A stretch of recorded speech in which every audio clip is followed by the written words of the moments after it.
commence par un silence lourd, comme un tombeau, celui d'un jeune garçon arraché à son foyer dans une cité de la Grèce antique, livré au désir d'hommes puissants, qui voyaient dans son corps fragile un objet, un instrument, une parure de leur gloire. On l'appelait Lysias, mais ce nom, qui aurait dû résonner comme celui d'un citoyen libre, ne fut jamais qu'un murmure étouffé, une identité effacée par la brutalité d'un destin imposé. Car dans l'ombre des temples étincelants et des discours enflammés sur la démocratie, se cachait une vérité que peu osaient révéler, celle des concubins masculins. Prisonniers de la sensualité, réduits à des vies de dépendance, de honte et de souffrance silencieuse. Lysias n'avait que 12 ans lorsque son existence bascula. Fils d'un marchand ruiné par les guerres incessantes qui déchiraient les cités grecques, il fut vendu par désespoir à un aristocrate athénien dont la réputation oscillait entre la grandeur politique et les rumeurs de dépravation. Ce geste, dicté par la faim et la misère, fit de l'enfant un esclave particulier, non pas voué aux champs ou aux mines, mais destiné au plaisir d'un seul homme. Et c'est là que commença sa tragédie. Car derrière les colonnes majestueuses de l'agora, derrière les statues idéalisées des dieux, s'ouvrait un monde clos, où la jeunesse captive devenait monnaie de prestige. La première nuit, il ne comprit pas ce qui l'attendait. On l'avait lavé, parfumé, revêtu d'une tunique légère, qui laissait transparaître sa peau encore enfantine. On lui avait ordonné de sourire, de servir le vin, de flatter les convives. Les hommes riaient, parlèrent de stratégie militaire, de philosophie et de politique, mais leurs regards convergeaient vers lui, comme vers une offrande silencieuse. Quand la fête prit fin, son maître l'entraîna dans une chambre où les murs étouffaient les cris. Lysias comprit alors que son corps ne lui appartenait plus. Ce qui aurait dû être l'âge de l'innocence devint celui de l'humiliation. Les Grecs parlaient d'Éraste et des Romaines, de relations qui, selon leur code, incarnaient un idéal d'éducation et de transmission. Mais derrière la rhétorique noble se cachèrent des réalités bien plus sombres. Car si certains voyaient dans ces liens une initiation, d'autres en faisaient un prétexte pour assouvir des pulsions destructrices. Lysias, lui, n'eut jamais la chance d'un mentor bienveillant. Il fut réduit au rôle de concubin, entretenu, exhibé comme un trophée, privé de toute liberté. On lui refusait même le droit de parler sans y être invité, car sa voix importait moins que son apparence. Il devint une ombre vivante, prisonnière d'un maître qui savourait sa domination. Chaque jour était une répétition d'humiliation. Le matin, il devait accompagner son maître au bain, lui masser les épaules, supporter les mains insistantes qui ne respectaient aucune pudeur. Le soir, il devait parer ses cheveux, ajuster sa tunique pour qu'elle flatte ses formes, se tenir droit dans les banquets comme une statue vivante. On l'appelait parfois « l'enfant d'or », non pas pour sa valeur intérieure, mais pour l'éclat de sa peau entretenue par des huiles coûteuses. Dans les banquets, les convives échangèrent des plaisanteries sur lui comme on aurait marchandé un objet rare. Et lui, chaque fois, sentait son âme s'effriter un peu plus.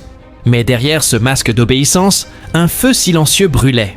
Lysias rêvait de liberté, de s'échapper vers la mer Égée, d'embarquer sur un navire marchand et de disparaître dans une île lointaine. Il se souvenait de sa mère, qui avait pleuré en silence le jour où on l'avait emmené. Ses larmes étaient la seule preuve que quelqu'un l'avait aimé, ne fût-ce qu'un instant. Chaque nuit, en s'endormant après les étreintes forcées, il murmurait son nom à voix basse, comme pour ne pas l'oublier. Car le danger le plus grand, pour un concubin, n'était pas seulement la douleur du corps, mais l'effacement de l'identité. Être réduit à une fonction, perdre son moi, devenir un masque interchangeable au service des puissants. Dans la cité, on vantait la beauté des jeunes garçons. On en faisait des poèmes, des chants, des statues. Les artistes gravaient dans le marbre l'image idéalisée de l'éphèbe, symbole de perfection. Mais derrière la pierre se cachait la chair, et derrière l'idéal, le supplice. Car ces statues muettes ne racontaient pas les cris étouffés, les regards baissés, la honte qu'on ne pouvait confier à personne. Les poètes célébraient l'amour. Mais cet amour, pour Lysias, n'était qu'une chaîne dorée. Le monde l'admirait comme une œuvre, mais lui se vivait comme une victime. C'est là que se trouve le premier grand crochet narratif de son destin, Une nuit, un philosophe renommé, invité par son maître, prit la parole au banquet. Il parla d'âme, de vertu, de la véritable noblesse qui ne réside pas dans la possession, mais dans la liberté intérieure. Ces mots, prononcés devant des hommes ivres de pouvoir, glissèrent comme des flèches dans le cœur de Lysias. Pour la première fois, il entendit que l'âme d'un être humain ne devait pas être asservie. Cette révélation, brève mais fulgurante, alluma en lui une révolte secrète. Car si son corps appartenait à son maître, peut-être son esprit pouvait-il rester libre. À partir de ce soir-là, Lysias commença à observer, à écouter, à retenir chaque phrase des philosophes, chaque fragment de discours sur la liberté et la justice. Il en fit une arme invisible, un refuge intérieur. Et dans ce refuge, il traça les premiers contours de sa vengeance silencieuse. La nuit suivante, tandis que les esclaves éteignaient les lampes une à une, comme on ferme des paupières fatiguées, Lysias resta éveillé à contempler la mince ligne de lune qui découpait la chambre et allongeait les ombres des jardins, huile sur le sol poli. Dans la cour intérieure, les feuilles du laurier frémissaient, frottant l'air comme un cœur discret. Au loin, l'agora, qu'il ne voyait jamais qu'à travers des portes entr'ouvertes, devait sommeiller sous une poussière de cendres et de mots. Mais sous ces voûtes, tout brûlait. Il avait gardé en tête la voix du philosophe, ce timbre grave qui parlait de la liberté comme une braise cachée au creux de la poitrine, que rien ni personne ne pouvait éteindre tant qu'on la protégeait du souffle de la peur. Et au cœur de ce silence, il jura, non pas à haute voix, car les serments prononcés sont trop faciles à trahir, mais dans cette langue muette qui n'appartient que à nous-mêmes qu'il sauverait son âme avant que le monde ne le réduise à un masque sans regard. Le matin, les habitudes reprirent leur procession méticuleuse. Il porta l'eau parfuma de myrte, la pièce aéra, les tissus plia les sandales de son maître, de manière à ce que la courbure épouse exactement ses pieds, et déposa le peigne d'ivoire sur la table basse, là où la lumière à une heure précise faisait briller les dents nacrées. À chaque geste, à chaque posture, il imprima la lente discipline d'un acteur dans une tragédie, car on lui avait appris que l'erreur est un crime lorsqu'on vit en vitrine. Les serviteurs plus âgés, ceux que les ans avaient rendus silencieux, presque transparents, passèrent près de lui comme des ombres rapides, sans oser s'arrêter. Pourtant, un regard lui fut adressé, un seul, presque furtif, chargé de calme, une compassion que Mylène avait plus reconnue depuis le visage de sa mère. C'était Théon, un esclave de cuisine venu de Naxos, dont les mains grossières sentaient l'ail et la mer. Théon n'avait jamais parlé à Lysias, mais ce matin-là, il murmura, sans le regarder, « Les chaînes les plus lourdes sont celles que, elles, on ne voit pas. » Puis il disparut dans le couloir, avec ses paniers d'oignons et sa dignité d'homme brisé. Ce fut un choc, car il n'était pas seul à sentir ce feu dans sa poitrine. Quelqu'un, sous le même toit, savait que l'on peut porter un collier invisible. Le monde, soudain, bascula d'un demi-degré, et ce léger mouvement suffit à desserrer la pression sur sa gorge. À midi, quand l'air vibrante de lumière engouffra sur les mosaïques et incrusta de nacre les contours bleutés des fresques, un messager arriva haletant, portant la nouvelle que le maître participerait ce soir à un symposium plus intime que d'ordinaire chez un stratège réputé pour son goût des statuettes rarissimes et des vins capiteux de Lesbos. Lysias saurait ce que cela signifiait. La beauté devait orner la parole, la chair devait glorifier l'argument. On le fit donc baigner 2 fois, on lui coupa une mèche de cheveux pour dégager sa nuque, on lui dessina, au pinceau très fin, une ligne presque imperceptible au coin des yeux. Pratique honteuse que certaines maisons adoptaient pour faire vibrer la lumière sur le regard. Il n'eut pas le droit de réfléchir à l'infamie des soins. Son visage, son cou, ses poignets n'étaient plus que des surfaces à polir. Pendant que les servantes riaient entre elles, évoquant les hommes dont elles ne verraient jamais la vérité, il se rappela la phrase du philosophe « La vertu naît de la mesure ». Et il se dit que la seule mesure possible était de cacher en lui ce que on ne pourrait confisquer, des mots, des images, un chant. Alors, comme on tisse un voile, il entreprit de mémoriser toutes les fables qu'il entendait dans la maison, les morceaux de discours, les petites sagesses jetées par les invités pour paraître subtiles. Il accumula ces fragments comme on récolte, avant l'hiver, des noix que l'on cassera plus tard pour y trouver, intact, le goût d'un été perdu. À la tombée du jour, la maison du stratège s'illumina comme une nef renversée sur la terre. Les colonnes, la cour, les lambris, tout vibrait d'un faste nerveux. Lysias entra derrière son maître, yeux baissés, portant sur un plateau la coupe qui ouvrirait le rituel. L'odeur du vin, épais, presque poisseux, mêlé au parfum d'ambre, lui donna la nausée. Il sut reconnaître, parmi les invités, le philosophe de la veille, Cléanax, c'est ainsi qu'on le nommait. Assis au second lit, l'œil perdu dans une rêverie que la conversation n'interrompait pas. Leur regard, un instant, se croisa. Il n'y eut pas de pitié dans les yeux de Cléanax, mais une gravité nue, et peut-être un avertissement. Le feu que tu as allumé te consumera si tu le exhibes trop tôt. Quand la musique des Aulois s'éleva, un homme que Lysias n'avait jamais vu entra, accompagné d'un jeune garçon aux boucles sombres. On les appela les frères de Thessalie, pour les distinguer des autres invités, bien que rien, ni dans leurs traits, ni dans leur maintien, n'évoqua la fraternité. L'enfant, plus grand d'1 an peut-être, avait cette beauté insolente des statues, qui n'ont pas connu la pluie. Un ovale trop parfait, une bouche presque cruellement dessinée, des yeux qui refusaient d'être humbles. Lysias sentit, sans savoir pourquoi, un picotement de jalousie au creux du sternum, sensation inconnue jusque-là, car cet autre était libre, ou feignait de l'être. Il se tenait à mi-distance, ni en retrait comme un esclave, ni au centre comme un maître. Une zone grise où les rôles s'échangeant sous la table. Le stratège profita de cette nouvelle pièce posée sur l'échiquier pour ouvrir un jeu dangereux. On parla de la loi de la cité sur les amours interdites, ces règles que l'on cite pour les tourner, que l'on brandit pour excuser ce que l'on veut faire. On évoqua la différence entre l'éducation et la possession, entre l'initiation et la consommation. Les plus vieux riaient, les plus jeunes grisaient leur gêne. Dans ce vacarme, la voix de Cléanax fendit l'espace. Est-ce ? Il est vrai que la beauté nous conduit vers le bien. Pourquoi donc certains hommes deviennent-ils pires à mesure qu'ils en approchent ? Un frisson parcourut la pièce, comme si une corde avait vibré au cœur de la maison. Le maître de Lysias, pris en défaut de philosophie, se contenta de sourire avec la morgue de ceux qui confondent l'esprit et le prestige. Et ce sourire, Lysias le connaissait. Il en avait appris toutes les dents.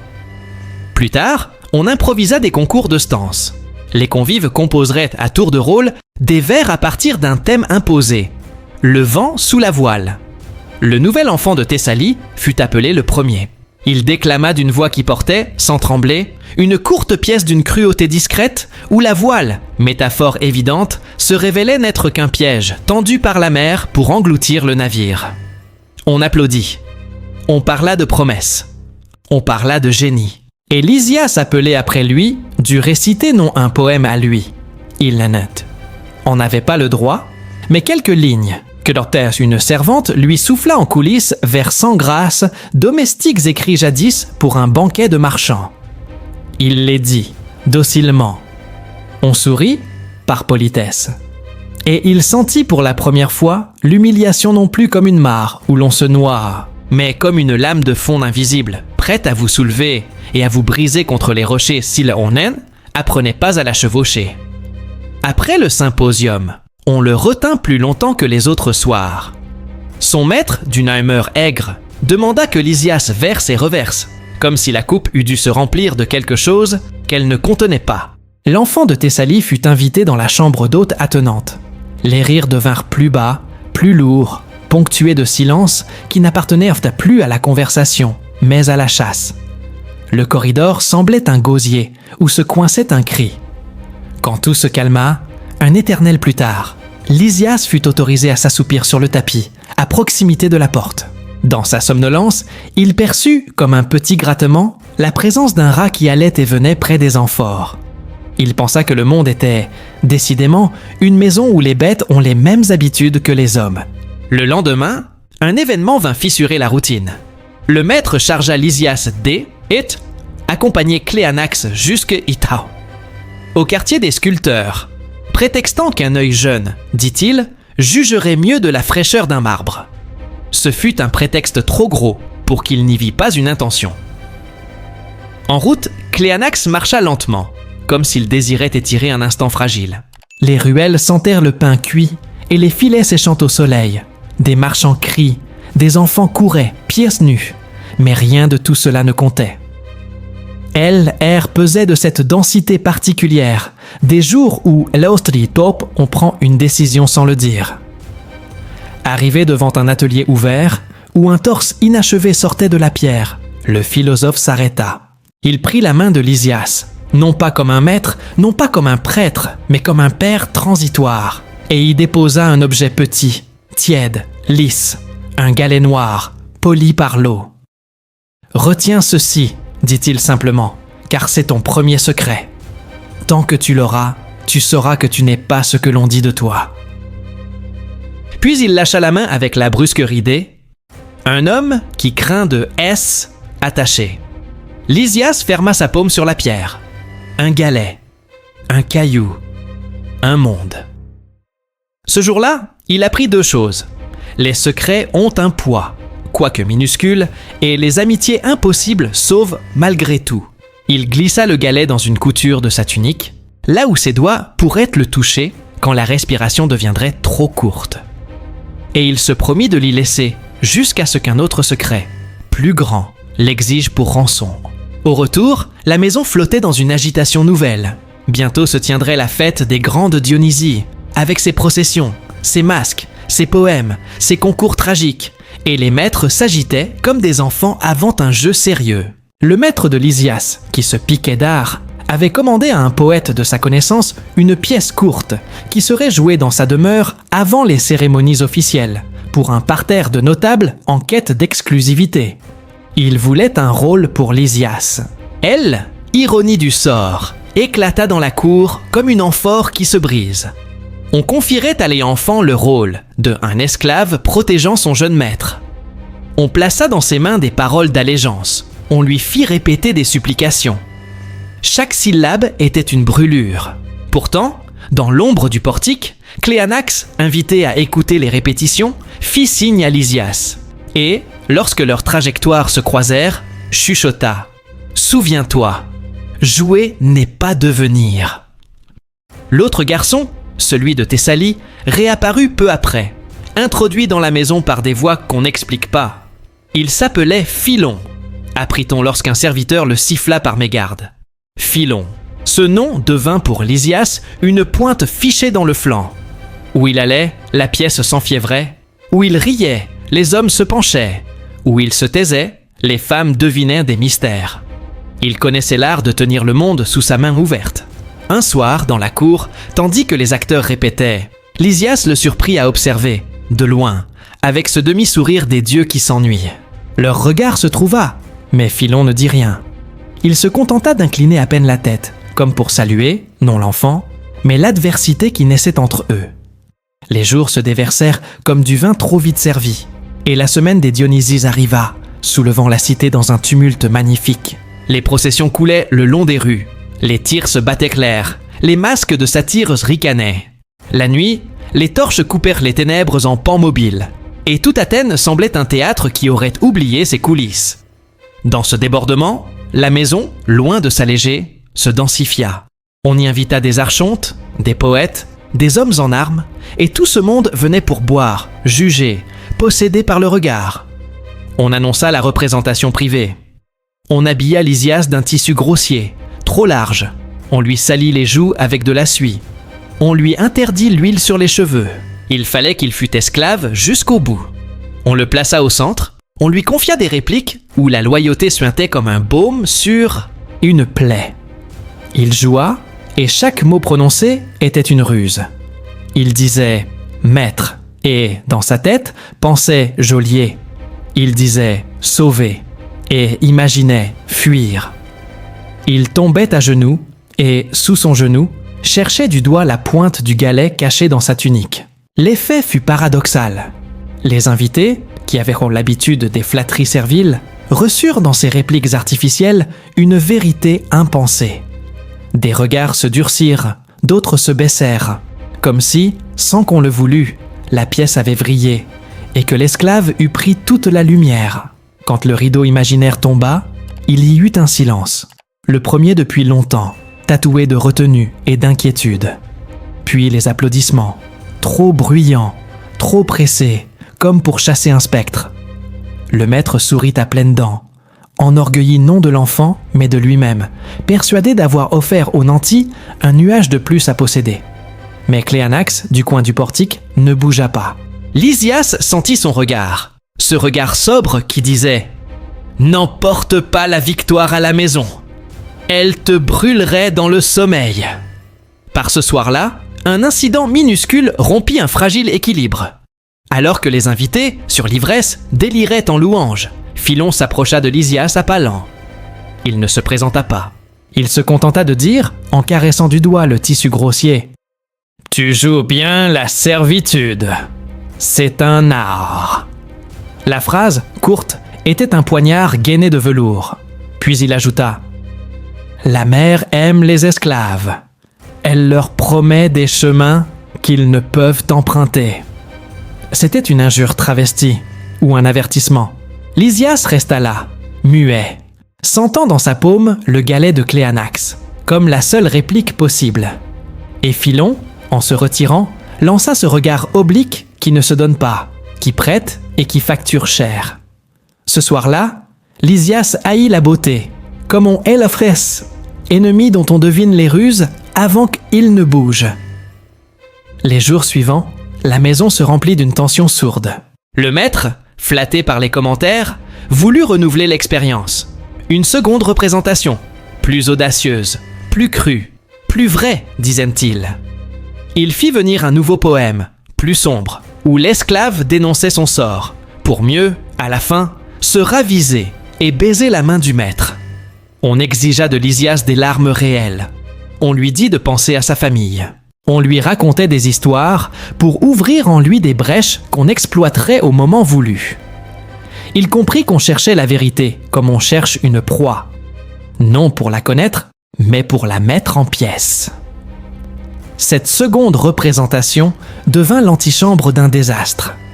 Le soir venu, à la première réplique, son corps refusa. Sa gorge se serra, sa langue s'alourdit. Le silence n'abissa sur lui. Le maître avançait sur sa couche, inquiet que la machine se grippe, prêt à la réparer par la colère. Alors Lysias fit le seul geste de liberté qui lui restait. Il fit un pas de côté hors du cercle de lumière, là où la torche n'éclairait plus son visage, et déclama lentement un vers qui n'était pas dans le texte. « Quand le chien lèche la main qu'il a abattue, il n'a pas pardonné. Il attend. » Un souffle glacé traversa la salle. Ce n'était pas une insulte, c'était pire. Un miroir. On interrompit la pièce. On parla d'audace, on parla d'improvisation, tout en cherchant comment punir l'inconvenance. On rit d'une voix qui n'était pas un rire. Les hommes se jetèrent des regards lourds, calculeurs. Philon, sur le seuil, souriait comme un prêtre qui a vu le sacrifice avant les autres. Le maître congédia les invités avec cette politesse colérique qui annonce les orages. Dès que la maison fut vide, il fit appeler Lysias dans la chambre où les murs se souvenaient trop bien. La colère de cet homme, d'ordinaire froide, était devenue un feu huileux. Il parla longtemps, en phrases enrouées, sur la reconnaissance, sur l'élévation d'un enfant sans nom par la générosité d'un grand homme. Toutes les rhétoriques des possesseurs défilèrent. Et au milieu de ce monologue, quelque chose céda, non en Lysias, mais dans la structure du monde. Il n'écoutait plus. Il touchait son galet. Il comptait ses battements de cœur. Il se répétait, comme une prière. « Jouer n'est pas devenir. Jouer n'est pas devenir. » La punition fut mesquine. On le priva d'huile, on lui confisqua sa couche, on l'obligea à dormir dans le corridor, à même le sol. On l'envoya dès l'aube aux tâches de cuisine, sous les ordres de Théon.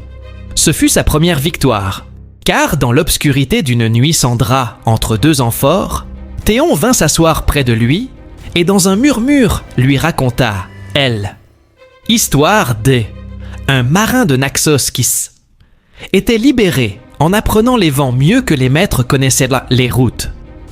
Les hommes croient tenir les chaînes. En vérité, ce sont les chemins qui les tiennent. Si tu veux fuir, m'apprends-tu? N'apprends pas la colère, apprends la carte. Il parla des criques où les navires s'arrêtent sans remonter à la ville, des pêcheurs qui pètent en poisson les nouvelles du large, des patronymes qui ouvrent des portes quand on les prononce devant les bonnes oreilles. Il parla bas et clair. Chaque mot, pour Lysias, était un clou planté dans une planche qui deviendrait un radeau. Dès lors, la vie bifurqua. Il avait un plan, non une date, non un lieu, mais un réseau de possibles. Le jour, il jouait la docilité. La nuit, il mémorisait les noms que Théon distillait. Paros, Aegina, Sunion, des lieux plus doux que des promesses. Cléanax, de temps à autre, faisait demander un vin précis, qu'on savait ne pas posséder dans la maison. Prétexte pour envoyer Lysias chez le marchand de la rue Basse, celui dont l'arrière-boutique sentait la corde neuve et la résine. Là, une vieille femme à l'accent crétois lui glissait, en passant, des conseils que nul n'entendait. « Si tu cours, cours en biais. Le monde voit mal de côté. » Ou bien « Les nuits de lune pleine, les chiens aboient des moins quand le poisson sèche. » C'était un langage codé, mais l'enfant entendait les notes entre les notes, la musique à l'intérieur. Alors survint, événement qui tordit le fil comme une main enroule la laine pour hâter son ouvrage. Philon disparut. Du jour au lendemain, l'homme qui l'avait conduit chez le stratège partit en voyage vers le nord, disait-on, et on n'entendit plus parler de lui. Une rumeur, pourtant, traversa l'agora comme un cri étouffé. Un navire, pris dans un grain au large de Marathon, avait perdu un passager dont on n'avait pas retrouvé le corps. On parla d'un jeune garçon, on parla d'une bourse lourde qui n'avait pas servi. Rien ne fut vérifié, rien ne fut démenti. Ce qui est certain, c'est que le soir même, le maître de Lysias appela sa maison entière dans la cour, fit fermer les portes et dit « Dé », une voix qui se voulait sage. « Les dieux n'aiment pas ceux qui jouent trop bien. » Il voulait dire autre chose. Il voulait dire « Regardez et tremblez ». Et c'est ce que l'on fit. Cette disparition, loin de libérer la maison de sa tension, la densifia. On se mit à surveiller les serviteurs avec une rigueur fastidieuse. On compta les pas. On crut compter les pensées. Lysias, qui avait commencé à rêver de fuite, dut retarder son élan. Il apprit ce soir-là la vertu de la patience. Toute porte a une charnière qui se rouille si le ton attend. Mais en l'attendant, on entend aussi les horaires des gardiens l'atout d'un intendant, la fatigue d'un chien. Il s'endurcit sans devenir pierre. Cléanax, senti ou non, se fit rare, comme si l'amitié, à ce stade, pouvait le compromettre. Théon, lui, continuait ses histoires de Naxos, mais de plus loin, à voix toujours plus basse. C'est au cœur de cette attente que se produisit une scène qui, plus tard, hanterait Lysias dans son sommeil. Un matin, le maître Elsessor appela dans l'Ers atelier, où un artiste venait de achever une petite statue de Hermès, lisse, souriante, trop parfaite. « Regarde, dit le maître, voilà le dieu des voyageurs. On l'appelle aussi le dieu des voleurs. » Il riait. Puis, d'un geste presque tendre, il posa la statue sur la table devant Lysias, si près que l'enfant pouvait sentir le froid de la pierre. « Si tu pars, poursuivit-il, souviens-toi qu'Hermès garde les carrefours. » La phrase était une menace déguisée en leçon. Il s'en alla. Lysias demeura avec la statue, qu'il haït sur le champ, non pour ce qu'elle représentait, mais pour la moquerie qu'on avait placée en elle. Cette même nuit, il rêva qu'il brisait Hermès en 1000 éclats, et quand il se réveilla, sa paume avait imprimé le galet dans sa peau. Il fallait un signe, un vrai, qui ne fût pas un ricanement de marbre. Il vint de la mer. L'odeur changea, un soir, avant le vent. Une humidité nouvelle, lourde de promesses, s'accrocha aux tuiles. Théon sentit le changement autant que Lysias. Ce courant, dit-il, amènera des barques vers le rivage sud. Les hommes qui les mènent ne montent pas à la ville. Ils troquent à la lueur d'un feu court, sans parole. Si tu vois cette lumière sur la côte, c'est que la nuit s'est ouverte. Il nomma un lieu, entre le cap et la petite anse, où les enfants volent des cailloux pour les lancer sur elle haut. Il donna une phrase, en dialecte, à prononcer. « Dis-la vite, Dis-la sans croire qu'elle te sauvera. Ce ne sont que des mots. C'est toi qui te sauveras. » Et il ajouta, dans un souffle, « Si tu pars, n'oublie pas que je t'ai prêté mon histoire. Rends-la-moi dans une autre bouche, un jour. » Le plan désormais respirait. Il lui fallait 3 choses. Un vêtement de pêcheur pour ne pas briller au clair de lune, une couverture de laine grossière pour s'envelopper dans l'odeur qui anesthésie les chiens, et une poignée de sel pour flatter la langue de ceux qui demanderaient un prix à la crique. Les 2 premières, il les vole par ruse. Dans la réserve, un manteau oublié par les livreurs. Dans la cour, un pan de laine abandonné après un raccommodage. La poignée de sel, il l'achète en troquant à la vieille crétoise une phrase que elle voulait et que il possédait. La description un vase rare rangé à gauche de l'hôtel privé qu'un riche amateur paierait cher. Ils s'échangèrent ces biens immatériels comme on scelle un pacte sans témoin. Elle lui donna le sel avec un regard où l'on lisait « Maintenant, ton histoire m'appartient un peu. N'oublie pas de vivre jusqu'au bout pour que ma part vaille quelque chose. » La veille de la fuite, un incident ridicule menaça de tout compromettre. Un jeune valet, jaloux du peu d'attention que l'on portait encore à Lysias, le surprit à coudre quelque chose dans l'ourlet de sa tunique, le galet. Il cria au voleur, au traître, à l'immonde. On accourut, on fouilla. On ne trouva rien. Lysias avait déjà glissé le galet sous sa langue. Il apprit ce jour-là que la dignité a le goût d'une pierre. Il recracha le secret plus tard, dans une jarre vide, le sécha, le baisa par superstition et le refit disparaître. Le valet, vexé, le surveilla désormais comme un chien bref. Cela rendait la nuit plus lourde. Mais la chance, cette déesse indécise, se montra clémente. Le maître avait décidé ce soir-là de se rendre à un autre banquet plus éloigné. Et la maison baissa sa garde avec lui, comme si chaque pierre à sa suite avait soupiré d'aise. L'heure vint. Le ciel, d'un noir d'encre, avait renoncé à la lune. Les chiens dormaient, l'un sur 2 pattes, l'autre dans la fumée de la cuisine. Les sentinelles, car les maisons riches ont des sentinelles que Paddy L. Nen ose de nommer.